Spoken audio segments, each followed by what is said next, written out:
let's go ahead and lay everything out so we can all take in the massive shit show that has been the Parkland, Florida shooting. The shooter, who I refuse to name or show, has a history of behavioral issues with reports going as far back as 2011. The actual number of incidents varies anywhere from about 35 to 45 depending on the outlet reporting it. These incidents include physically assaulting his mother multiple times, with one instance where 3 of her teeth were knocked loose, punching holes in walls during a fist fight with the son of a family friend, and many others. In November 2014, police were called after the shooter killed a chicken with a BB gun. No action was taken. Former classmates of the shooter recall a child who was constantly fighting, getting into trouble, and tormenting animals. One memory includes the shooter trying to corner and kill a squirrel with rocks. No action was taken. In early 2016, the shooter made an Instagram post suggesting his desire to shoot up his school. No action was taken. In September 2016, the family received a visit from local officials after the shooter posted a Snapchat video cutting himself. No action was taken. In 2016, 2 school counselors and deputy at the time, Scott Peterson, recommended the shooter be held involuntarily under the state's Baker Act for examination after his behavior at school. No action was taken. In September of 2017, the FBI received a tip about the shooter from a YouTube user about someone going under the handle Nicholas Cruz, stating his desire to become a school shooter. No action was taken. In November 2017, the shooter called 911 on himself due to a deteriorating mental state. No action was taken.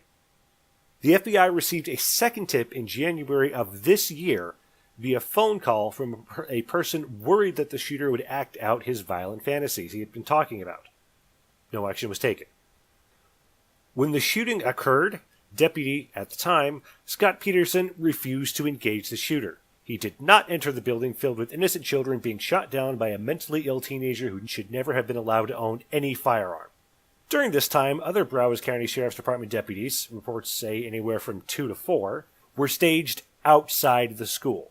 No law enforcement went in to engage until the Coral Springs Police Department officers showed up on the scene and went in. What we see here is a catastrophic failure of the current government systems to prevent an entirely avoidable tragedy from occurring. The sheriff's office failed to take any action in regards to the shooter's obviously deranged and damaged history. Local law enforcement failed to arrest the shooter for his previous violent behavior, which would have resulted in his information being added to the national background check system, preventing him from ever getting a gun in the first place.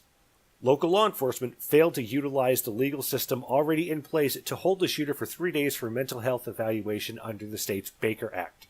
Had the sheriff's office done any of these things, the shooting at Marjory Stoneman Douglas High School would have been avoided. The FBI failed to follow up on their 2 separate tips they received from 2 separate sources regarding the shooter's behavior and outbursts. Had any follow-up actions been taken by the FBI, the shooting at Marjory Stoneman Douglas High School would have been avoided.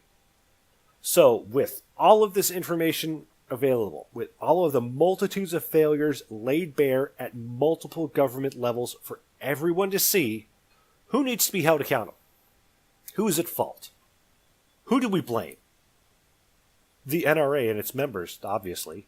The gun rights organization with a membership of over 5 million Americans is at fault. The gun rights organization that wants to keep the mentally ill from getting their hands on firearms by pushing for more states to improve their reporting to the NICS system is to blame. Really? Did the NRA tell Broward County Sheriff's Deputy Scott Peterson to cower behind a door when the shooting started? Did Dana Lash convince the sheriff's office to hold off on utilizing the state's Baker Act to get the kid the help he so desperately needed? Did Wayne LaPierre erase the 911 call the shooter made for himself that went unnoticed? No, of course not. The NRA is simply a useful scapegoat for gun control advocates to point to after a shooting gains media attention to draw people's eyes away from examining the structural failures in whatever system allowed the shooter to fall through the cracks. It's much easier to blame an organization or a person who is totally uninvolved and let the mob howl for blood than to do some soul searching and possibly find that your own mistakes led to an entirely avoidable tragedy. We saw this on full display during the Soviet-style show trial called a town hall shortly after the shooting, where Broward County Sheriff Scott Israel blamed Dana Lash and the NRA for the shooting because of their stance on assault weapons, while knowing full well that his own deputy hid and refused to engage the shooter.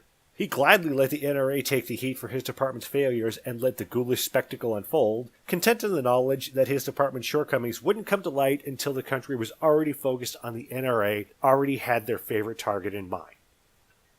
So, what happens when government systems fail to stop an entirely avoidable tragedy from happening? You give the government more power. You ban the sale of certain weapons that were used. You ban high-capacity magazines, even though high-capacity magazines weren't used here. The shooter only had 10-round magazines because they were all he could fit in his backpack. That's what needs to be done. We need to take action. We need to make sure that anyone under the age of 21 can't buy a weapon, even though the vast majority of infantrymen in the United States military are under the age of 21 and are given much stronger, more deadly, more powerful weapons on a daily basis. It just makes sense. It makes absolutely perfect sense to give the government that already failed more power to fail again. Am I really the only one who is seeing an issue with this? Am I really the only one who can't put two and two together? I cannot be the only person who is sitting here wondering why people are letting themselves be so easily manipulated and targeting someone and an organization that had nothing to do with this and has been actively trying to prevent tragedies like this from happening, to take the blame. Are we really so scared now that we'll gleefully attack the first target that comes across, rather than actually taking a look and finding the real answer? I thought we had learned our lesson from Columbine. I thought we had learned that singling out and isolating things that had nothing to do with the actual event were utterly fruitless and pointless. Nobody still blames Marilyn Manson and Doom for the two Columbine shooters, and yet we're still happily pointing our fingers at the National Rifle Association and Dana Lash saying, it's your fault. You let these guns be sold. You stop every single attempt at reasonable gun control whenever multiple government agencies fail multiple times on multiple levels for years and years and years. It is your fault because we said so. This isn't going to fix anything. Going after the NRA and targeting its members, claiming that they're complicit in child murder, is not going to make states reporting their issues to NICS any better. It's not going to fix the massive failures local law enforcement that led to this.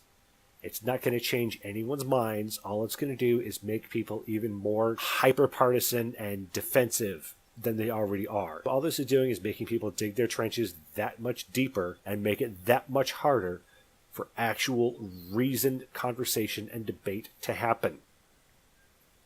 It's absolutely maddening.